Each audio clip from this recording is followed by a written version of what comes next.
Alright guys, I'll try to make this short and easy for you. This is alternator replacement on a 2013 Fiat 500 Sport.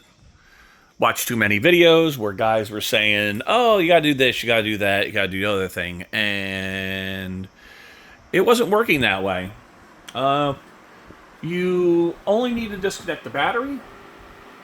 You don't need to do anything else over here in the back. You do need to unbolt the motor mount though. You gotta let the motor sag. You need to ratchet strap the motor. Give a little pull to the front to make room in the back for your hand to fit. You have to pop the ball joint. You gotta pull the axle and slide it forward because the rubber donut on the axle gets in the way of the alternator coming down. The alternator will not come through this opening right here. It would only drop down through the back. You'll have to flip it around to where it lines up and it slides through. I had to do the sway bar link. I didn't want to deal with getting it aligned. So, ball joint, tie rod, sway bar, pull the axle, get the axle out of the way. And the top bolt is miserable. Getting the top bolt out, for me, this top bolt right here, that bolt there, everyone was making it sound like, oh, it's easy, it's just an extension and a swivel and whatever. Well, you know what? The air conditioning line is not pleasant. So, not pleasant is, well, not pleasant. It took, for me to pull the motor forward to have room, it took small ratchet on a, 4-inch extension, 5-inch extension, 13 millimeters, semi-shallow. Shallow would be great. But this actually worked out to where I got just past, it barely got past the AC line. It's difficult to get the socket on there because you can't like have a finger up there and feel it and then have your other arm up there. There's no room. You just gotta stare up, get a feel for where it is, and then get lucky getting it to fall on. Broke it loose with that.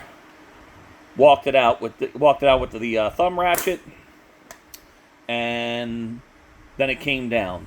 Your two power wires are, pretty straightforward, 10 millimeter and 8 millimeter. And obviously when you pull all the plastic shrouds off in the wheel well and stuff like that, and you see it over there,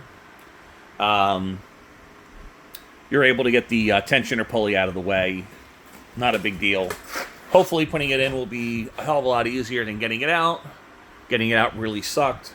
The parts everyone keeps leaving out is, like one guy said he cut the rubber donut off the axle. Now, I don't know if that donut just reduces vibration or anything else, so I didn't want to play with it. Just basically, you're taking the negative battery cable off. You're popping the 3 bolts out of the motor mount. You're ratchet strapping the motor forward and letting it sag down. You're popping the ball joint. Well, obviously you're moving the wheel. Popping the ball joint, tie rod, sway bar link, pulling all the plastic out from inside. You're going to pop the axle out, push the axle forward out of the way. You got your 2 bottom bolts. You got your 2, your constant hot, and you got your ignition wire.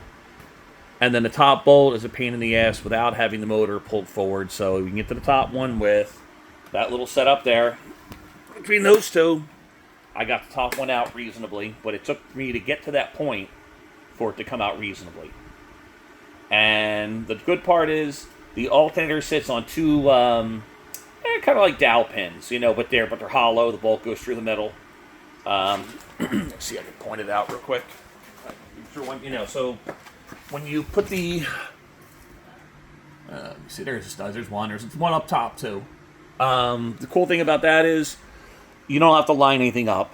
Once you pop it in, it's in. So no drama there. And that means getting the bolts back in should be reasonable. What else? Yeah, that's it. I did the starter a while back. The starter was kind of retarded, but the starter actually came out with a lot less drama. And I also did the wheel bearing. Did it on the car without pulling the thing. Some guys tell you about using slide hammers and shit like that. Slide hammer's a waste of time. Don't use a slide hammer. If you want to make a video explaining how I did it on the car, I wasted a lot of time figuring it out, but once I got it figured out, it was pretty straightforward. Alright, how it going?